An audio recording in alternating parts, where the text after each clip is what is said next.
பார்க்க போகிற டாபிக் என்ன அப்படின்னா electrical load management and maximum demand control. ஓகேவா? எலக்ட்ரிக்கல் லோட் மேனேஜ்மெண்ட் எப்படி வந்து ஒரு லோடை வந்து மேனேஜ் பண்ணுறது, எலக்ட்ரிக்கல் லோடை வந்து எப்படி மேனேஜ் பண்ணுறது அப்படிங்கிறத பற்றி பார்க்குறது தான் இந்த டாபிக். என்ன பண்ணணும் அப்படின்னா, பொதுவாகவே இப்போ அந்த டேஸில் இப்போ ப்ரெசென்ட்டில் கரண்ட்டினுடைய தேவை ரொம்ப அதிகமாகிடுச்சு. எலக்ட்ரிசிட்டினுடைய ரெக்குவயர்மெண்ட் வந்து ரொம்ப அதிகம்.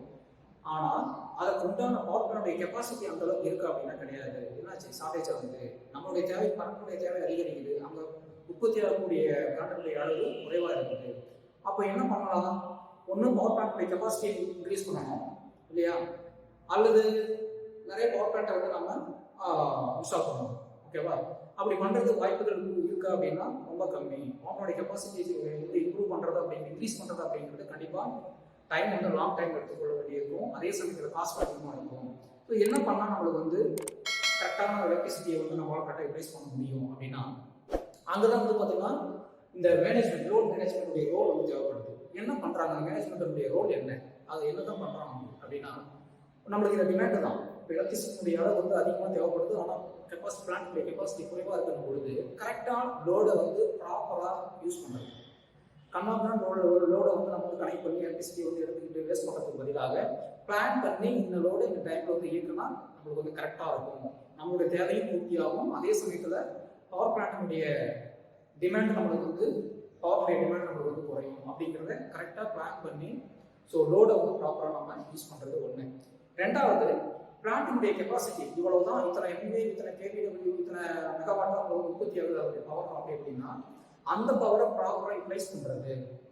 சம்டைம்ஸ் வந்து சுத்தமாக யூஸ் பண்ண மாட்டோம், அது வேஸ்ட்டாக போயிட்டு இருக்கோம். சம்டைம்ஸ் அதிகமான பவர் நம்ம வந்து கண்ணா யூஸ் பண்ணிருக்கோம், அதோடைய கெப்பாசிட்டி குறைவாக இருக்கும். ஸோ அதே சரியான நேரத்தில் கரெக்டாக எல்லாருடைய கெப்பாசிட்டி, எல்லா பவரையும் நம்ம வந்து ப்ராப்பராக யூஸ் பண்ணுறது. அப்படிங்கிற ரெண்டு விதமான பிளான் தான். ஒன்று proper using of loads, then proper utilisation of plant capacity.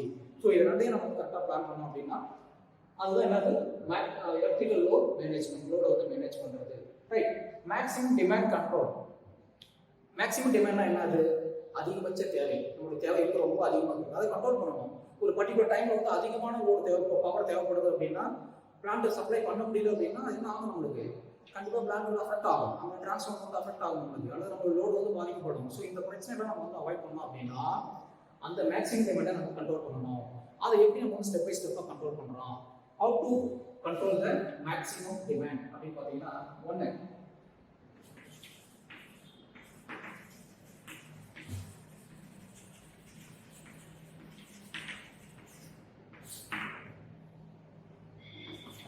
First step என்ன பண்ணுவாங்க அப்படின்னா, ஃபர்ஸ்ட் ப்ரிப்பரேஷன் ஆஃப் ஒர்க்கர் அல்லது generation of worker. Okay.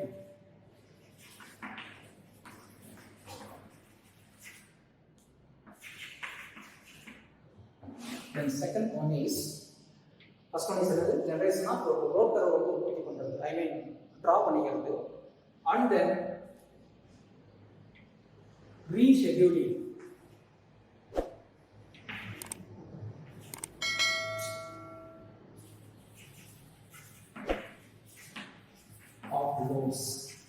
Rescheduling of loads, then storage of products,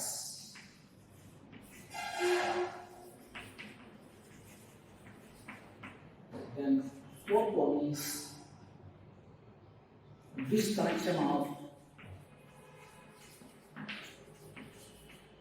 non-essential loads.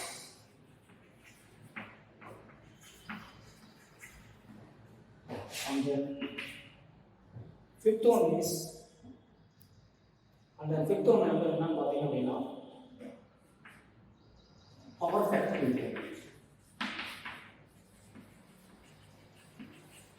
கண்டிப்பா maximum demand control. How to control the maximum demand. Maximum control பண்ணுறதுக்கு இந்த மாதிரி 5 வகை இருக்குது. நமக்கு வந்து 5 மெத்தட் நம்ம கண்ட்ரோல் பண்ணலாம். ஒன்று ஜெனரேஷன் ஆஃப் ஒர்க்கர், ரெண்டு rescheduling of loads, and third one is storage of products, and fourth one is disconnection of non-essential loads, then power factor improvement. First, generation of worker. என்னது workerனா என்ன, அதை generate பண்றாங்க அப்படின்னா ஒன்றும் இல்லை. இப்போ ஒரு கம்பெனி இருக்குன்னா அந்த கம்பெனியில் 24 மணி நேரத்துக்கு எவ்வளோ லோடு எடுத்துக்கிறாங்க அப்படிங்கிறது ஒரு கிராஃபாக ட்ரா பண்ணுறது என்ன சொல்லுவாங்க, லோகோன்னு சொல்லுவோம். அப்போ லோட் வந்து எப்படி ட்ரா பண்ணுவாங்க அப்படின்னா எக்ஸ்எக்ஸ்ல டைம் எடுத்துக்கலாம். இந்த ஒய்எக்ஸ்ல பவர் அல்லது லோட் இந்த வாட்ஸ் அல்லது கிலோ வாட்ஸ் பண்ணிக்கலாம் in hours.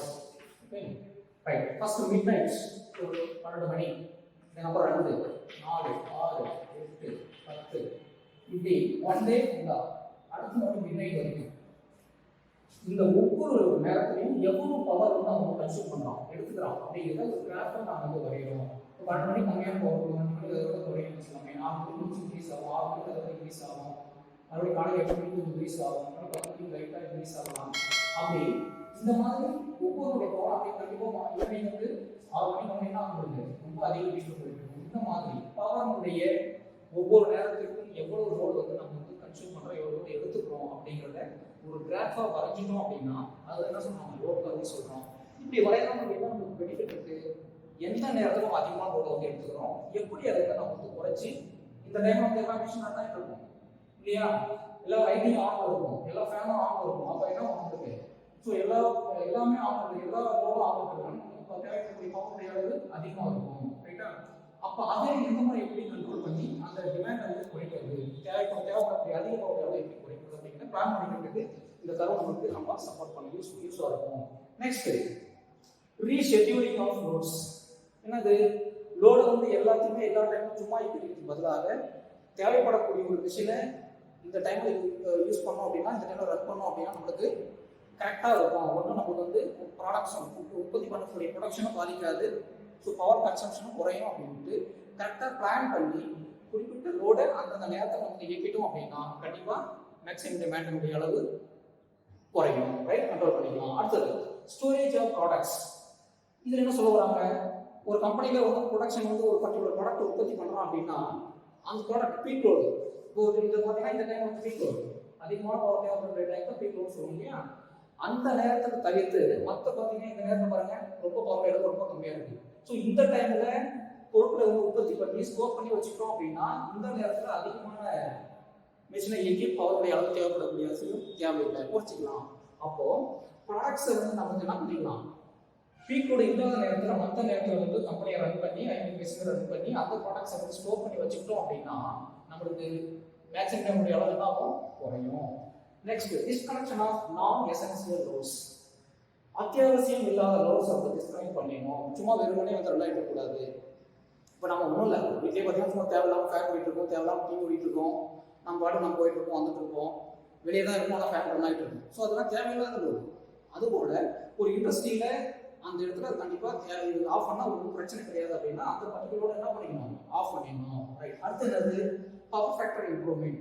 இது மிகப்பெரிய முக்கியமான ஒரு ரோல் இது, ஓகேவா. பவர் ஃபேக்டர் வந்து ஒரு இண்டஸ்ட்ரியுடைய பவர் ஃபேக்டர் வந்து இம்ப்ரூவ் பண்ணணும். ஏன்னா பவர் ஃபேக்டர் தான் ரொம்ப ரொம்ப இம்பார்ட்டன்ட் ஃபேக்டர் இந்த இபி பில்லில், ஓகேவா. இதுக்கு ஏன்னா பவர் ஃபேக்டர் இம்ப்ரூவ் பண்ணுறோம் அப்படின்னா நமக்கு வந்து பவர் லாஸ் வந்து ரொம்ப அதிகமாக இருக்கும், இபி பில்லுடைய அளவு அதிகமாக இருக்கும், பெனால்ட்டி நமக்கு வந்து கூடும். ஸோ பவர் ஃபேக்டர் இம்ப்ரூவ் பண்ணணும். இதுக்கு எதுக்கு யூஸ் பண்ணுறோம் அப்படின்னா by using the power factor correction capacitors, okay, right. Electric circuit இப்போ பார்க்கணும்னா power factor improvement and its benefits. Power factor improvement வந்து ரொம்ப முக்கியம் அப்படின்னு சொல்லிட்டு அப்படின்னு பார்த்துருக்கோம். பவர் ஃபேக்டர் வந்து எப்படி இம்ப்ரூவ் பண்ணுறாங்க, அதோட பெனிஃபிட்ஸ் என்ன அப்படின்னு பார்க்கலாம். பொதுவாகவே பவர் ஃபேக்டர் வந்து எப்படி இம்ப்ரூவ் பண்ணுறாங்க அப்படின்னா என்ன சொல்லணும், நம்ம பவர் ஃபேக்டர் இம்ப்ரூவ்மெண்ட் கெப்பாசிட்டர்ஸ் வந்து யூஸ் பண்ணி தான் சர்க்யூட் நம்ம வந்து இம்ப்ரூவ் பண்ணுறோம் அப்படின்னு சொல்லிட்டு. பொதுவாகவே இப்போ இண்டஸ்ட்ரியில் வந்து 2 விதமான லோடு வந்து மேக்ஸிமம் இருக்கும். என்னென்ன லோடு இருக்கும் அப்படின்னா ஒன்று வந்து பார்த்தீங்கன்னா ரெசிஸ்டிவ் லோடு, ரெண்டாவது இண்டக்டிவ். ரெசிஸ்டிவ் லோட்ஸ் வந்து பார்த்தீங்கன்னா என்னன்னா நமக்கு லைட்டிங்கு, தென் ஹீட்டர்ஸ், எலக்ட்ரிக் ஹீட்டர்ஸ், இதெல்லாம் என்ன சொல்லணும் resistive loads, lightings and electric heaters, இந்த மாதிரி இதெல்லாம் என்ன சொல்லுவாங்க ரெசிஸ்டிவ் லோட்ஸ் சொல்லலாம். தென் இண்டக்டிவ் லோட்ஸ் வந்து என்னது, மேக்ஸிமம் இண்டக்டிவ் லோட் தான் நம்ம இண்டஸ்ட்ரியில் யூஸ் பண்ணிட்டு போகிறோம். ஏன்னா எல்லா மெஷினரிஸுமே மோட்டார்ஸுமே என்ன இருக்கும் கண்டிப்பாக காயிலாக இருக்கும்போது கண்டிப்பாக இண்டக்டன்ஸ் அப்படின்றதாக தான் இருக்கும். அப்போது 6 Motors, AC Motors, then transformers and then induction farmers, இந்த மாதிரி இதெல்லாம் என்ன சொல்கிறோம்னா இண்டக்டிவ் லோட்ஸ் இருக்கும். ஸோ இந்த இண்டக்டிவ் லோட்ஸ் இப்போ ரெசிஸ்டிவ் லோடில் பவர் என்ன இருக்கும் அப்படின்னா பவர் அளவு ரெசிஸ்டிவ் லோடு என்ன இருக்கும் power P equal to VI cos. ஓகேவா? ரெஸ்டில் உள்ள பவர் ஃபேக்டர் வந்து 1. ஏன்னா அது cos θ வந்து 1 ஆயிடும். அதனால நம்ம power P equal to VI watts. Inductive லோட்ஸ்ல பவர் வந்து ரெண்டு விதமான பவர் வந்து எடுத்துக்கோ. இண்டக்டிவ் லோட்ல டைப் ஆஃப் பவர் வந்து எடுத்துக்குவோம். அதுல ஒன்று வந்து என்ன அப்படின்னா active power, and the second one is reactive power. இது வந்து என்ன எழுதிக்கிறோம் அப்படின்னா கிலோவாட்ஸ். reactive power kVA. இது is VA cos θ, இது VA sin θ அப்படிங்கிற ஃபார்முலா நம்ம மெஷர் பண்ணுவோம். ஓகேவா? அப்படி மேக்ஸிமம் ஒரு இண்டஸ்ட்ரியில அதிகமான யூஸ் பண்ணக்கூடிய ஒரு மோட்டார்ஸ் இருக்கும், டிரான்ஸ்ஃபார்மர் இருக்கும், ஃபர்னஸ் இருக்கும், மற்றபடி எல்லா மோட்டார்ஸும் மேக்ஸிமம் மோட்டார்ஸ் தான் இருக்கும் இல்லையா? அந்த மோட்டார்ஸ் எல்லாம் வேணும்னா ஒரு இண்டக்டிவ். அந்த இண்டக்டிவ் ஒரு எடுத்துக்கிற பவர் ரெண்டு பவர், ஒன்று ஆக்டிவ் பவர், ஒன்று ரியாக்டிவ் பவர். இந்த ஆக்டிவ் பவர் ரியாக்டிவ் பவர் எப்படி இருக்கும்? வெக்டர் டயக்ராம் டிரா பண்ணோம் அப்படின்னா ஆக்டிவ் பவர் டைரக்ஷன் இருக்கு KW பவர் ஆக்டிவ் பவர் இருக்குன்னா அதுக்கு 90 டிகிரி ஃபேஸ் டிஸ்பிளேஸ்மென்ட்ல ரியாக்டிவ் பவர் இருக்கும். This is KVAR power. இது ரெண்டுமே வெக்டர் addition, வெக்டர் கூடுதல், வெக்டர் சம் தான் என்ன அப்படின்னா apparent power. Okay, this is KVA apparent power சொல்லுவோம். ஸோ இந்த KW ரியாக்டிவ் ஆக்டிவ் பவருக்கும் KVA அப்பரண்ட் பவருக்கும் இடையே வந்து பார்த்தீங்கன்னா ஒரு ஆங்கிள் இருக்கும். இந்த ஆங்கிள் தான் ஃபேஸ் ஆங்கிள் அல்லது பவர் ஃபேக்டர் ஆங்கிள் சொல்லுவோம். ஓகேவா? ரைட்.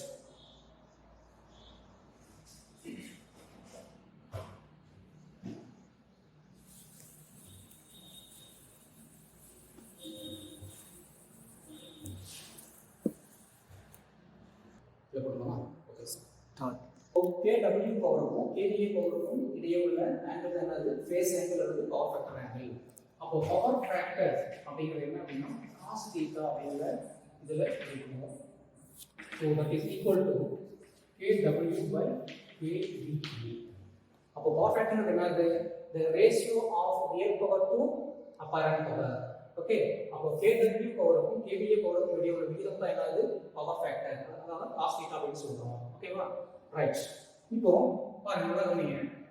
இப்போ இந்த cos θ உடைய மதிப்பு நார்மலா இந்த அளவு இருக்கு, ஐ மீன் ஃபேஸ் ஆங்கிள் இந்த அளவு இருக்கு. இதை இம்ப்ரூவ் பண்ணணும். how to improve the power factor? I mean power factor வந்து இந்த அளவு இருக்குது, இந்த ஆங்கிள் ஒரு 60 டிகிரி அப்படி வைங்களேன், cos 60 கூட ஒரு வேல்யூ வரும். ஸோ அந்த வேல்யூல நமக்கு வந்து பவர் ஃபேக்டர் இப்போதைக்கு இருக்கு. இதை இம்ப்ரூவ் பண்றோம் அப்படின்னா எப்படி இம்ப்ரூவ் பண்ணலாம்? நார்மலா ஒரு சப்ளைல இருந்து ஒரு மோட்டார் வந்து கனெக்ட் பண்ணிக்கிறோம். ஸ்டார்டர் யூஸ் பண்ணி ஒரு மோட்டார் வந்து ரன் ஆகிடும். ஓகே, இதில் வந்து நம்ம நார்மல் இந்த மாதிரி சப்ளைல இணைந்து ரன் ஆகிட்டு இருக்கும்போது அந்த மாதிரி அப்போ இருக்கும் வெக்டர் டயக்ராம் இந்த பொசிஷன் இருக்குது. சப்போஸ் இதனுடைய பவர் ஃபேக்டர் வந்து இம்ப்ரூவ் பண்ணாலும் ஆங்கிள் எவ்வளோ குறைக்கணும் அப்படின்னா நம்ம என்ன பண்ணுறோம்? கெப்பாசிட்டர் கனெக்ட் பண்ணணும். ஓகேவா? கெப்பாசிட்டர் கனெக்ட் பண்ணி என்ன பண்ணுவோம்? நம்ம பவர் ஃபேக்டர் இம்ப்ரூவ் பண்ணணும். அப்படி கனெக்ட் பண்ணும்போது என்ன ஆகும் அப்படின்னா எடுத்துக்கொள்ளக்கூடிய ரியாக்டிவ் பவர் இந்த அளவுல இருந்து கண்டிப்பாக some amount of reactive power அளவு குறையும். எப்படி குறையுது? எந்த அளவு குறையும் அப்படின்னா அந்த கெப்பாசிட்டர் மதிப்பை பொறுத்து இந்த அளவு பாருங்க, இந்த பாட்டு அளவு குறைச்சி இந்த அளவு கெவி பவர் கிடைக்குது. அப்போ முன்ன வந்து ஃபுல்லாக இவ்வளோ இருக்குது, இப்போ நம்ம இருக்கக்கூடிய இப்போ பவருடைய அளவு எவ்வளோ இருக்கு அப்படின்னா இவ்வளோதான் இருக்குது. அப்போ ரியாக்டிவ் பவருடைய அதிக மேக்சிமம் அளவு எடுத்துக்கூடிய அதிகபட்சம் வந்து குறைச்சி குறைந்த அளவு ரியாக்டிவ் பவர் எடுக்கிறதுனால நம்மளுக்கு வந்து பார்த்தீங்கன்னா கேவிஏ பவருடைய அளவு குறைச்சி ஆங்கிள் புதுசாக மாறுபடுது. ஒன்று வந்து பார்த்தீங்கன்னா ஆங்கிளுடைய அளவு அதிகமாக இருந்தது, இப்போ ஃபேஸ் ஆங்கிள் மதிப்புன்னா அது குறையுது. ஓகே, அப்போ ஆங்கிளுடைய மதிப்பு குறைச்சது அப்படின்னா ஆட்டோமேட்டிக்காகவே காஸ் அந்த வேல்யூ அதிகரிக்கும். அப்போ நம்மளுக்கு வந்து பவர் ஃபேக்டரை இம்ப்ரூவ் பண்ணுறதுக்கு என்ன பண்ணுறோம் அப்படின்னா மோட்டாருக்கு சப்ளைக்கு சீரிஸாக ஐ மீன் 3 ஃபேஸாக இருந்தால் வேறு மாதிரி டெல்டா கனெக்ஷன் கனெக்ட் பண்ணி நமக்கு கனெக்ட் பண்ணுவோம். சிங்கிள் ஃபேஸ் வந்து ஃபேஸ் கனெக்ட் பண்ணுவோம். ஸோ கெப்பாசிட்டர் பயன்படுத்துகிறோம்.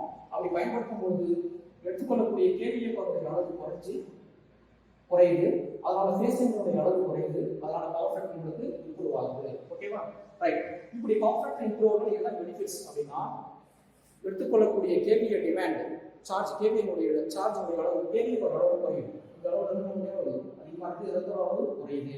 ஸோ அதனுடைய சார்ஜ் குறையும், அதனால கரண்டினுடைய அளவு குறையும். ஸோ இதனால பவர் லாஸ் I2R லாஸ் உடைய அளவு குறையும். கரண்ட் குறையிறதுனால லைனில் இருக்கக்கூடிய வோல்டேஜ் ட்ராப்னுடைய அளவு குறையும். வோல்டேஜ் ட்ராப் குறையுது அப்படின்னாவே ஆட்டோமேட்டிக்காக நம்ம ஃபேன் லோடு பக்கம் கிடைக்கக்கூடிய அந்த இதில் வோல்டேஜ் அளவு நல்ல வோல்டேஜ் கிடைக்கும் இல்லையா. பவர் ஃபேக்டர் இம்ப்ரூவ் ஆகிறதுனால அந்த பெனால்ட்டி லோ பவர் ஃபேக்டருடைய பெனால்ட்டியுடைய அளவு குறையும், எஃபிஷியன்சி இம்ப்ரூவ் ஆகும். ஓகே, ஸோ இந்த மாதிரியான பெனிஃபிட்ஸ் வந்து பவர் ஃபேக்டர் இம்ப்ரூவ் பண்ணுறது நமக்கு கிடைக்கும். Okay, thank you.